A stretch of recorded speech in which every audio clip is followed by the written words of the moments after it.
Hello and welcome to another 2021 car reveal. My name is Alex Does F1 Stuff and today we have the Alpha Tauri AT02.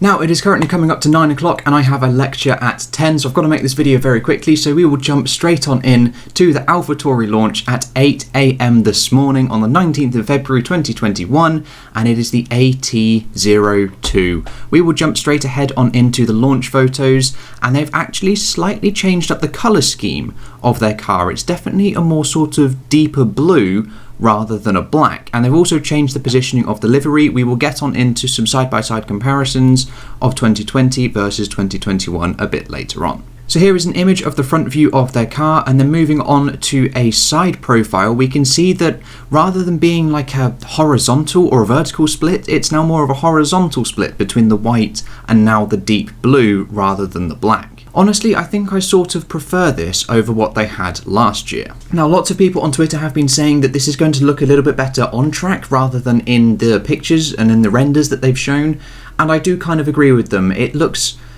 a bit odd. I'm not sure if any of you have seen the pictures just yet, but it definitely doesn't strike me as a sort of fast and competitive looking car just from the livery. But obviously it is only a livery, we will have to wait until we get some on-track action with this car. And then just another one of their sort of side-ish profiles. This looks at the front and also the rear sort of at the same time, a little bit of a diagonal photo. Not sure what to call this one. It is extremely similar to their previous year's cars. Obviously we've got the slight floor changes, we have the rear end changes, etc., like we saw in the McLaren video a couple of days ago. And then finally, before we get on into some comparisons, we have the top-down view, and this is where it differs entirely from what we saw in the McLaren. The nose looks a little bit more bulbous than it did last year. I thought last year was more sort of straight, but it's possibly, when we look at the side-by-side comparisons, a wee bit of an optical illusion. Their floor is also very, very interesting and massively different to McLaren as well. So let's take a look at some side-by-side comparisons of their 2020 car, the one on the left, and their 2021 car, the one on their right, and we can straight away see the massive livery changes. The colour is just completely different. They still have the white, but it's now a darker blue rather than a black, and they have sort of inversed it, as I saw Tomo on Twitter trying to do that with his predictions of what the Alpha Tauri livery could look like. Honestly, there isn't too much to notice here. They still have a little bit of a flick on the front wing of the 2020 car, and you can see it exactly the same here on the 2021 car as well. And also the rear wing on the right hand side, that's not me that's cropped it out, that was the launch photo on how it came. These were as similar ones as I could find. And then also the barge board sort of areas just behind the front suspension look very, very similar, but obviously they have changed the colours. So one is black on the left and one is white on the right. So I can't really see much of a detail change, as it could just be an optical illusion, as white definitely looks more spacious. You can see it more defined, as you can see where the shadows are, whereas when it's black, you can't really see where bits end and where bits start. But interestingly, what I have noticed is just here on the 2020 car, just before we get to the side pods, which are also similar, very, very similar sort of shapes, it's all one connected piece of carbon, whereas on the 2021 car so far, it's not. We have this nice vertical and then a horizontal that comes off from the middle, whereas on the 2020 car, it forms a box.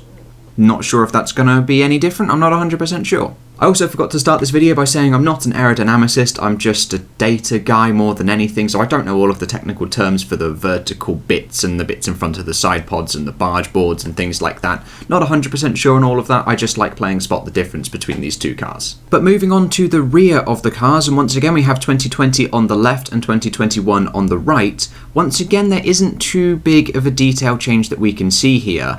At first glance, I thought that the exhaust outputs here were a little bit smaller on the 2021 car, but again, I think that's an optical illusion on my part from the colour change mainly. I just think it's slightly different. But definitely a big change are these vertical strakes on the rear of the diffuser. The diffuser seems to be the same size, just the detailing that they've got is massively different. They're much longer on the 2020 car than they are on the 2021, and that is mainly due to the downforce changes.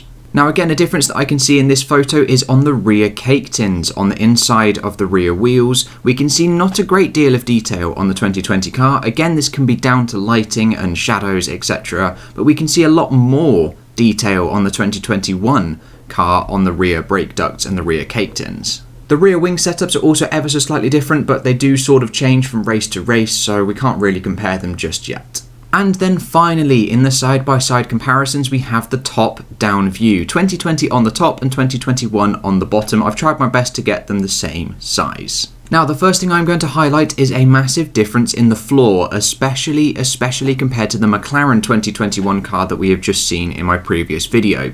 They have one sort of angle change in the floor here. It's very difficult to see. I'll probably zoom in just on this little section here. They then have a giant step in the floor, just there, and then a second angular change just here before it tapers back to the rear of the wheel, or the rear of the car even, which obviously differs massively from the nice straight line box that we had in 2020. Now, this actually leads me to believe that there is more to the McLaren than we have yet to see. McLaren was just one nice straight taper all the way to the rear of the car, and their rear of the diffuser as well was very, very bland compared to what we've just seen in the Alpha Tauri. So something's telling me that McLaren are possibly hiding things, or probably almost definitely hiding things, and this is what we're more going to expect. Sort of different shapes in the floors, different parts on the diffuser, etc, etc, pushing the boundaries of what the rules allow. I would very much imagine that the McLaren images what we saw are what the FIA are specifying, and then what we're seeing here with the Alpha Tauris are what the aerodynamicists have done to sort of be within those rules, but push them to their absolute max. So expect to see something maybe similar for Mercedes, Ferrari, definitely Red Bull if we see something like this with the Alpha Tauri. Now, the barge board section in between the front wheel and the side pod is much the same. It's a very, very similar shape just here and here, but again, one is white, one is black. It's a little bit difficult to compare at this moment. And then also, like I mentioned at the top of this video as well, the nose. I'm not 100% sure if it's changed. It kind of looks a little bit bulbous by this top red arrow on the 2020 car by the nose. And then here, it definitely looks more bulbous. It's still got the same two little tusky things and the protruding bit like it does on the 2020 car, but I just don't know if it's any bigger or not. I'm not 100% sure. And there we go, that is all of the little comparisons and small little differences that I have found so far with the Alpha Tauri 2021 car. But that is all I've got for you today, guys. I hope you have enjoyed, and if you're interested in any of the F1 merch behind me, be it the Max Verstappen cap, the Suzuka track map, I also found my Jensen Button signed Brawn GP cap as well, or anything that's inside the drive crate box behind me. Check out my drive crate unboxing video. I'll pop it in the information card in the corner. I'm also running one of these sorts of videos for all of the 2021 car launches, so catch me with the next one, which should be Alfa Romeo on the 22nd. But that's all I've got for you today, guys. I hope you have enjoyed, and I will catch you in the next episode with whatever and whenever I decide to make it. I'll see you guys then.